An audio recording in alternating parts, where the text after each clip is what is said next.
Hello there, it's Gabby here for you, and welcome to this week's podcast from Confidence After Cancer. This week, I've got a really interesting guest for you, a wonderful lady that I've met called Susan Stewart, and she's written this book. I'm going to put a link to it below this, and it's called Intermittent Fasting, No Diets Involved. And she's got a really, really inspirational story to share with us about how she went from being very overweight, having a lot of health problems, and she tells a little bit of her story. She's also a cancer survivor, but that was many years ago, and luckily she's in full and beautiful health now. But she talks a lot now about intermittent fasting and what it's done for her and how she shares what she's learned with other people. And I was really interested to learn about this. I know there's a lot of studies, and I'm going to find some of the links to put below this podcast so you can see for yourself. There's a lot of studies now that are showing that intermittent fasting not only can help people with cancer, but it can prevent cancer. And, you know, Susan and I are going to talk about this. We're not doctors, we're not scientists. We are people with real life experience. We want to share that with you. I'm hoping you're going to find this inspiration. She's a lovely, very genuine lady. And I found really fascinating as well, she doesn't just talk about what to eat and when to eat it. She talks about mindset. She talks about how you can love yourself. She talks about how you can care for yourself. And so listen to her story now. Listen to Susan. I hope you will enjoy it as much as I did. Susan's a very special lady. I'm so glad to have her on my podcast. And if you listen to the end of the podcast, she's got she does various programs. She does a lot of free stuff. But if you want to work with Susan, she's got a special offer for our listeners and viewers as well. So listen in and let's meet Susan. Okay, so welcome, Susan. It's so nice to see you on the Confidence After Cancer podcast. Oh, it's so good to be here, Gabby. I'm so delighted to be here today. Me too. So in the introduction, I've told our listeners and our viewers a little bit about your background and about your book, but I'd really like to hear it from you. You know, tell us about your story. How have you got into intermittent fasting? It's not easy to say, is it? Yeah. It's not easy to say, but actually it's really quite easy to do. You know, so many people are absolutely terrified of it all and have the wrong idea because there's so much conflicting information out there, you know, free Facebook groups, and it's terrifying. You know, fast 36 hours, 72 hours. No. Anyway, how I got into it was I had been a serial yo-yo dieter. From when I was about 37, all that had happened was I'd gone from a size 10 to a size 12. And I thought, oh, I need to get back to size 10. I could hear my mother in my mind going, oh, yes, all the women in our family, Susan, look great until they're 40. And then we all put on weight. Look at me, look at your aunties. And I thought, right, I'll just go to a slimming club. And I did. And I was very successful, of course. But I went back down to size 10, went back to my life, put some weight on and a little bit more, and started that hamster wheel. And in a space of 20 years, so that I was about 56, 57, I was a size 24. I wasn't well. I had arthritis, I had brain fog, I had social anxiety, I had every kind of anxiety you can imagine. My health wasn't great at all. I managed to get up. I had a boutique in the local town in Inverness. I would get up, go to work, come home and lie down on the sofa. That was all I could really do. And I couldn't walk properly. But I had been researching intermittent fasting for about 3 years. And I had friends in America who had been very successful with it. However, they all had put some kind of diet in with it, like keto, out equivalent Weight Watchers. And I am a bit of a geek. And I just like to get into the science, get to the bottom of things. So intermittent fasting, exactly how does it work? And when I researched it, and it did take me 3 years, I found that actually you shouldn't need to put a diet in with intermittent fasting, because your body will wake up and you will start hearing it. So I decided to start on my own little intermittent fasting journey. I was determined that no diet, I was never going to go on a diet for the rest of my life at that point. And of course, I stumbled. There were things I didn't do right, with the eating window part, because I had been, one of the slimming clubs I went to was Slimming World. I can say that. I've done that. And I think everyone goes to it. Yeah, done well. Yeah. Yeah, we all have. And one of the things that they do is food optimization. So you can eat as much as you like of, certain kinds of food. So I had this in my head, well, I've got this eating window, so I can eat during my eating window whatever I like, as much of it as I like. So that didn't quite work, but it didn't make me really ill. I just realized, no, I'm so bloated, that's not right. So after a few false starts, I did start to feel better. I did start to slowly but surely lose weight. And within about 6 months, no sign of arthritis in my body. My doctors were astounded. And within a year, so it took a year, I lost 55 pounds. And I was back down to size 12. And I felt amazing. It's more the feeling. It's for me, it is more the feeling. And anyone that I work with, anyone that I coach, it's never really, well, I want to lose so many pounds and that's it. Of course, weight loss is involved, but generally most people's why is, I want to spend time with my grandchildren and run after them and play games. I mean, that was my big thing. And build my confidence. And I had people would say, Susan, you've always been confident, but inside I wasn't. So, that was it. So that was me a year in. But during that time, I had a boutique in Inverness, and I don't have it anymore because we didn't reopen after lockdown for various reasons. Yeah. With lovely customers, and women would be coming in and out. And even before I started really losing weight, they could see a difference in me and a difference in my energies, and then the weight loss. And I ended up, having fact sheets for them and printing them out and giving them to them. And then one day I realized there was more people coming into the store for advice on intermittent fasting. And I thought, And I had a business coach at that point helping me with the business, because things had taken a bit of a downturn. Brexit was happening. People weren't, it was a designer. So people weren't spending £500 and not thinking about it. And I told her about this and she said, Susan, that is your business. Stop giving it away. And that is how Life Begins started. Very slowly, very locally. And then lockdown happened. The boutique was closed. I went online and the rest is history. I've now worked with and helped thousands of women through, one-to-one coaching. I ran a very successful membership for quite a long time that always had about 100 members in it. I've scaled that back now, and I do 4 weeks to Fabulous group program, which is lovely, and one-to-one work. And I wrote my book because I want everyone to feel like this. I want everyone to feel like this, and actually, it's quite easy. Yeah, I love that. I love the fact that you put it across in that way, that it's easy, it's simple. I'm like you, I've done all the diets, I've been to all the clubs, I've tried all the pills and potions, and I've lost weight, and then I've put it all back on, and some. And I love the title of your book where you say no diets involved. And I think the simplicity of it is what a lot of us are looking for. We know it shouldn't be this difficult, but a lot of us have been looking for this for a long time. So I've dabbled a little bit in intermittent fasting. So is it just like you just skip breakfast? Is that what it is?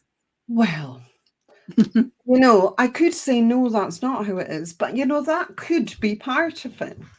And, you know, however you decide on your eating schedule to fit in with your life, there's a certain amount of hours that you don't eat. And this can be anything from, you know, 15 up to 18, really. But we decide that, you know, there's lots of factors and there's things to look out for, and I help you with that.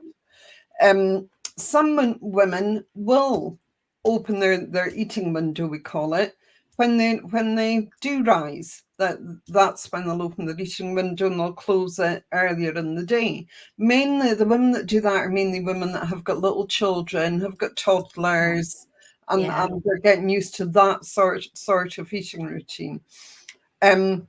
So your eating schedule is very much your own. I don't say stop your fast at 11 o'clock and start it again at 7 o'clock.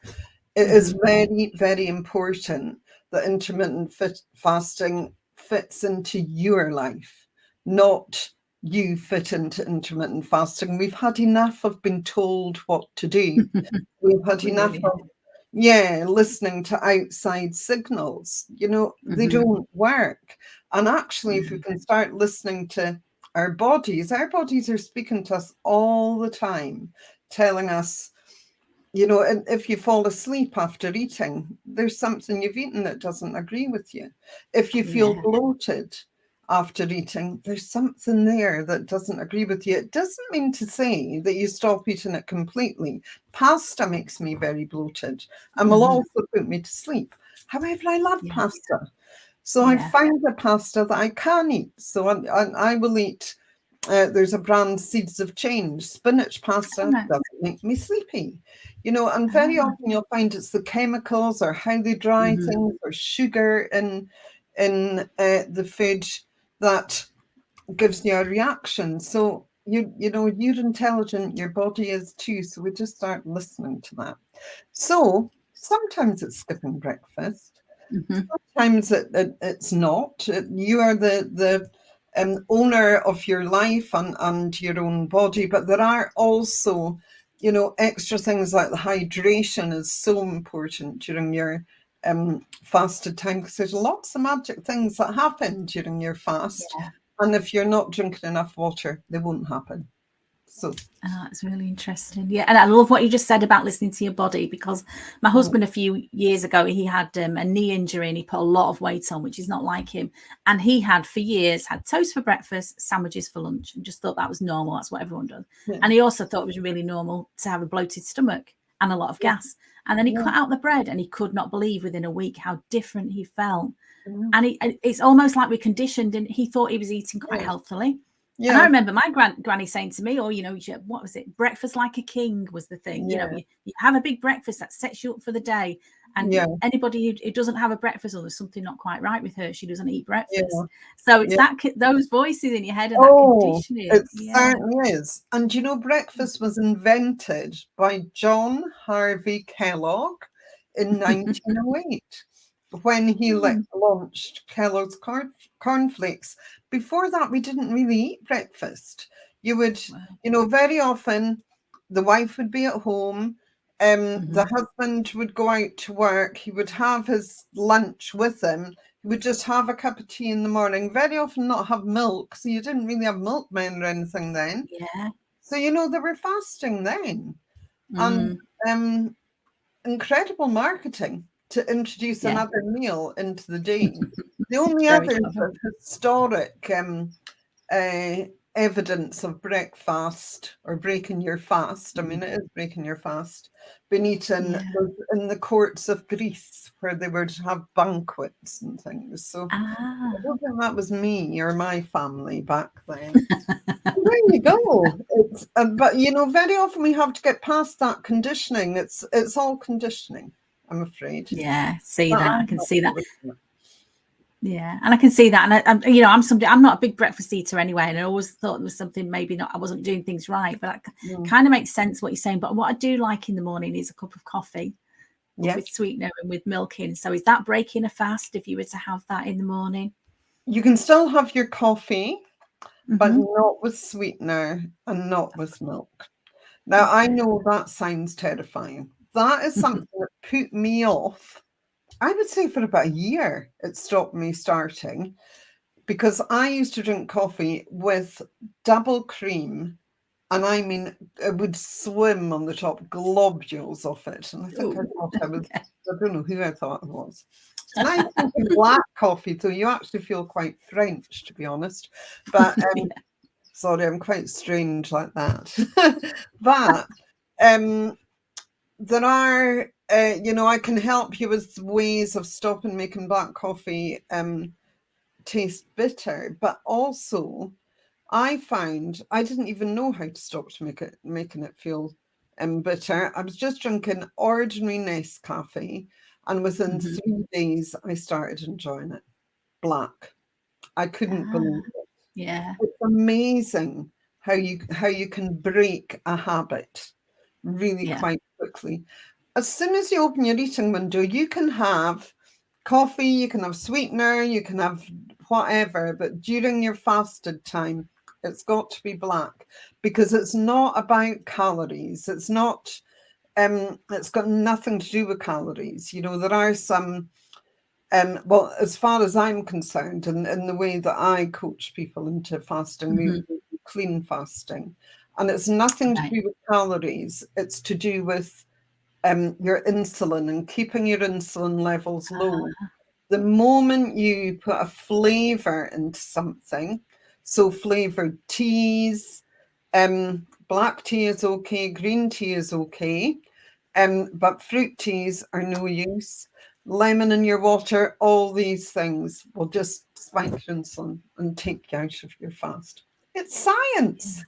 yeah, it makes absolute sense. But because I've studied nutritional healing and I try to give people good advice. And for me, for a long time, I didn't really like water, and I thought, oh, it makes it a bit better if you put a bit of fruits in it.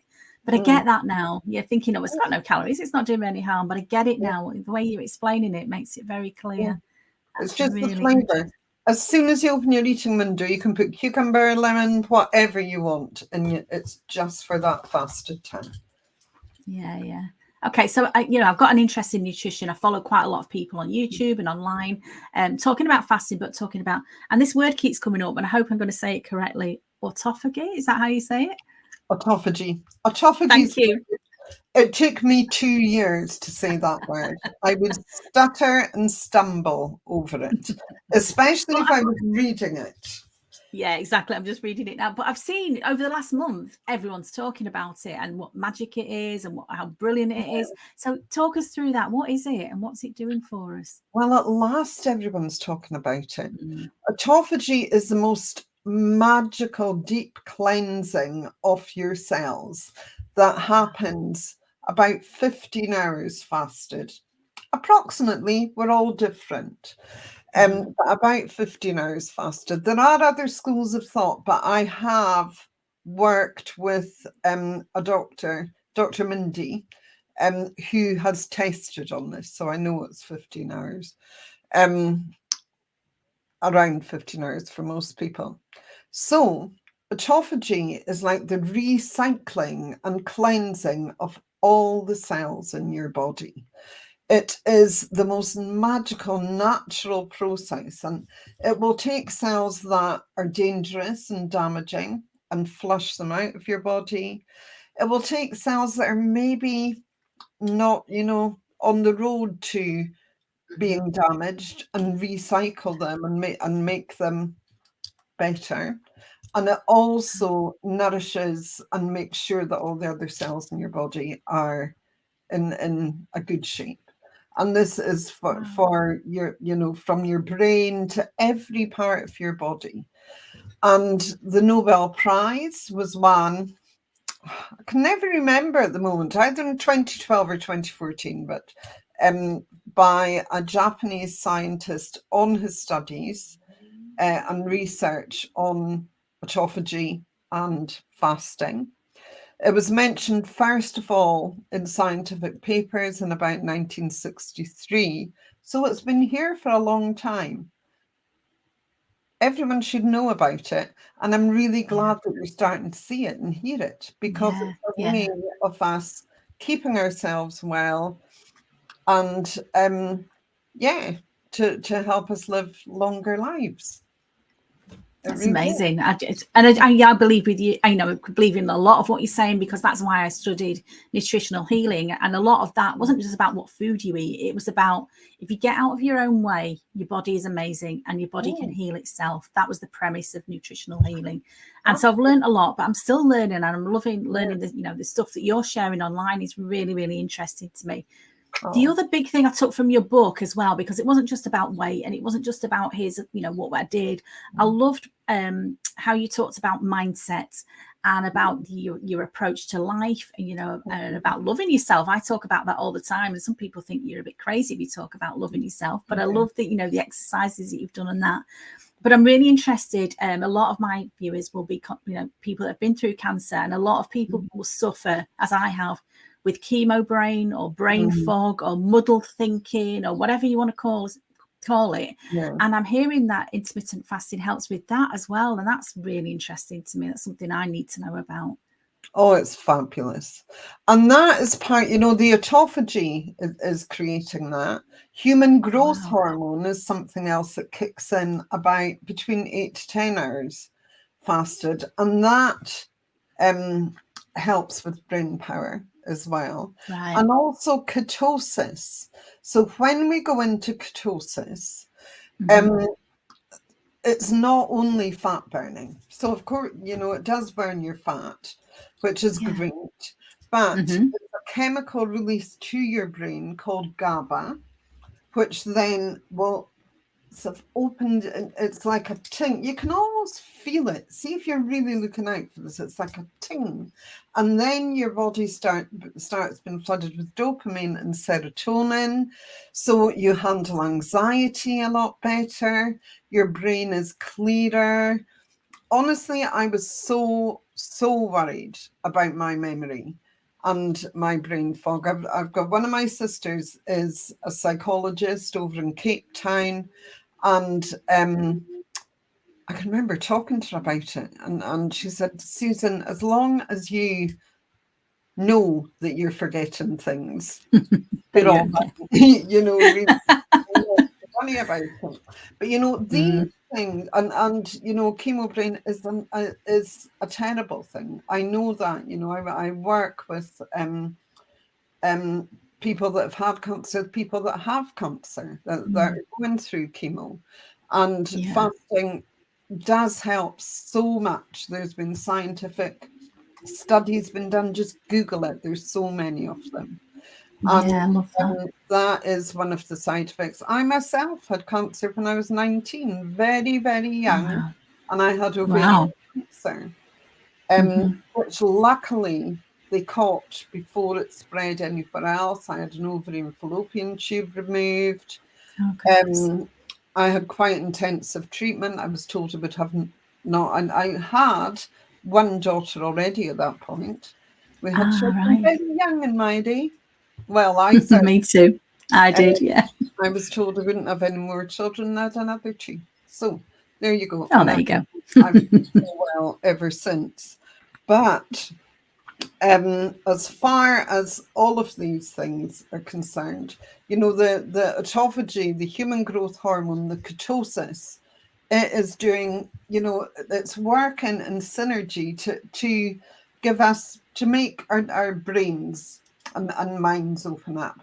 I feel better now than I did when I was in my 20s, to be honest. I was exhausted in my 20s with children and everything. I feel great now. I'll be 63 in a couple of weeks, and honestly, I've got more energy. I've got more brain power. And I feel so well, and it's all down to intermittent fasting, and I know that. That's fabulous. That's so inspiring to hear from people that are struggling, because this is something you can do for yourself. Yes, there's help available, but it's something that you can control. And I think, again, whatever you've been through, the feeling of not being in control, and also almost like that self-fulfilling prophecy. You know, people say, oh, you've had chemo, oh, you'll never be the same again. Oh, you're middle-aged, or you've been through menopause, you'll never be the same again. You hear this all the time, and you're just like a living example of that. Doesn't necessarily have to be true for me. I can choose another way.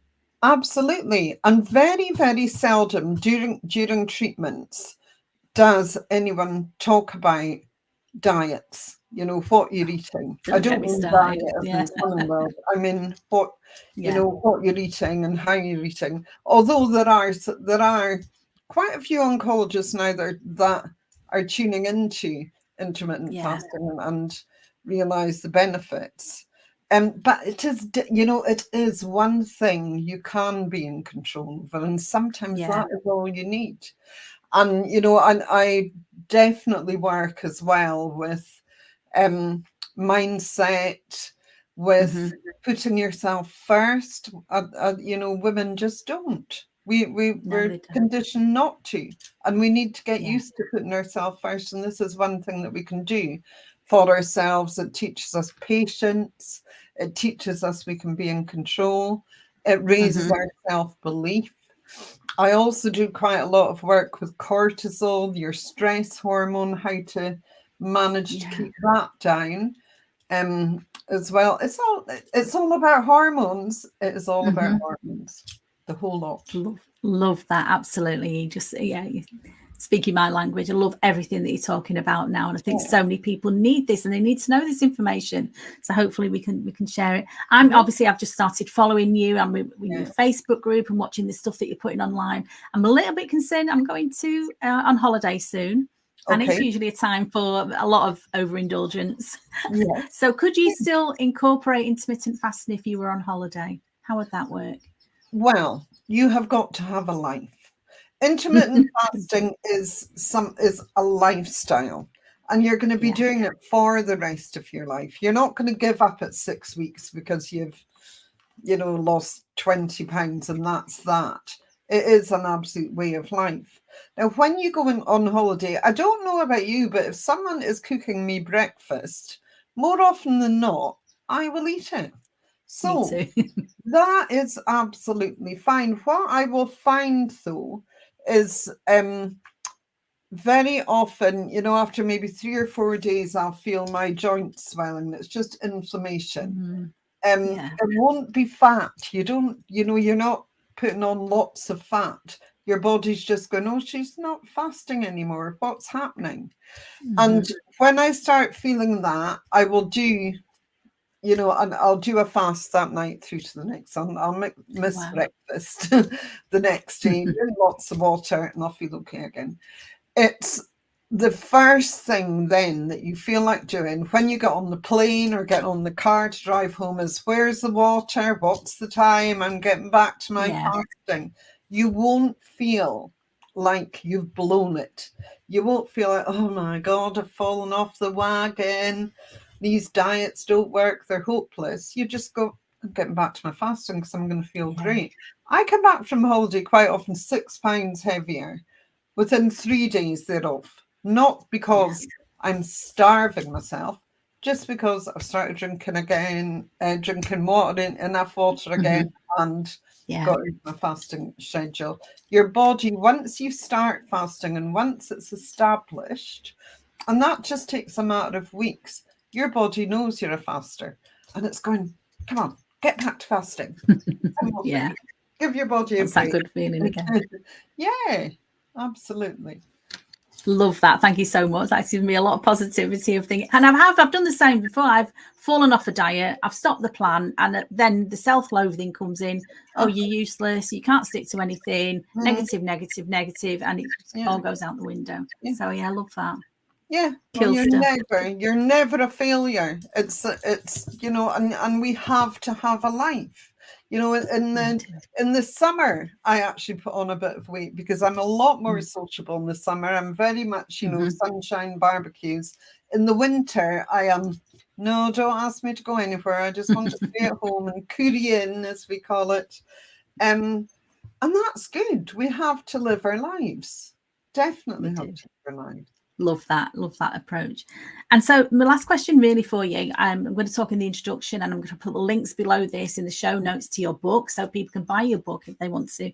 But how else can they work with you, Susan? Talk about the different ways that people can work with you. Well, I've trimmed things down now, and I have an 8-week one-to-one program. Because some people don't like group programs, they would rather be see me one-to-one. It's on Zoom, and also you would have a totally personalized plan that's unique to you. Access to me through Messenger whenever you need it. I actually had a message at 11 o'clock last night, and I thought, did I explain? But it doesn't matter. I replied. I was awake. It's grand. So that program introduces intermittent fasting. We also work with glucose. So that isn't in my books. This is something I've been working with for about the past year. And it's glucose spikes during our eating window. And oh my goodness, managing to control them with ease. The synergy of intermittent fasting and glucose transformation is fabulous, and it's easy, and it's not depriving yourself. So there's all that involved. And we also do a liver cleanse. Don't be scared, it's non-invasive. It's a full package from start to finish in the 8 weeks that will give you every tool that you'll need for your intermittent fasting lifestyle forever. So that, I generally have a couple of spaces available because people are leaving week by week and completing. And I also have a 4-week group program we've just started, and I run that every couple of months. The next one will start in November for a month. And it's good. You're in it, Gabby. Can I say that you're in? I am. Of course you can. Yeah, it's day one for me. So far, so good. But I'm learning so much from you. Like I said, I've done every diet. I've studied nutrition, and I've still got lots to learn. And the glucose spikes, that's a new one for me as well. And I really want to learn more about that. So so easy and so simple. And one thing I don't do is complicate things. I introduce slowly but surely.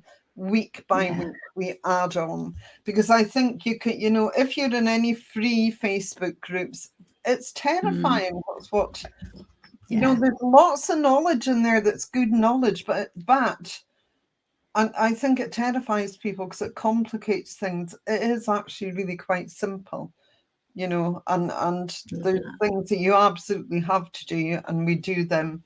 And and the group program runs really well. This time, I think we've got about 20 people in it, 2 men as well, which is great. Yeah, surprised to see the men, but that's all good. Yeah, I've only ever worked with men one-to-one. They've never, so it's great that we've got 2 this time. The last time I ran it, there was 47, but it's really good, and there's camaraderie in there. So group program in November or one-to-one can start anytime, really. And you can just message me, find me on Facebook. I think you've got a link. I just use my personal.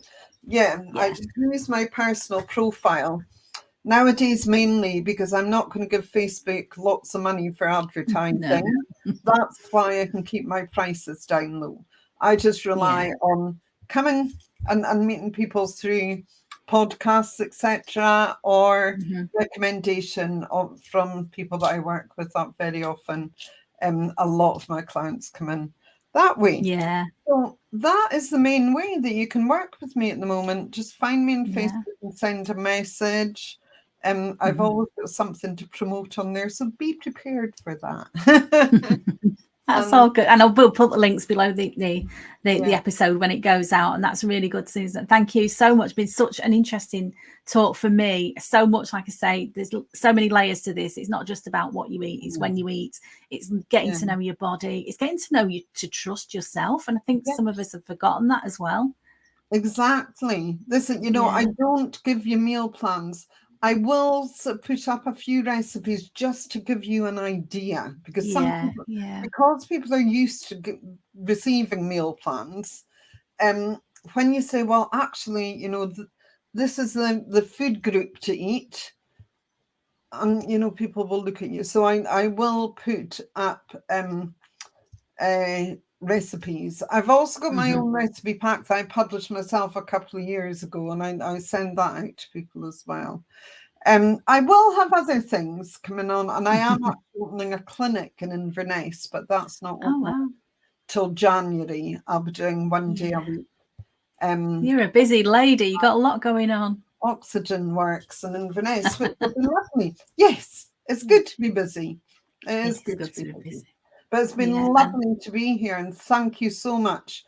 And, you know, even if people just have questions, just message me.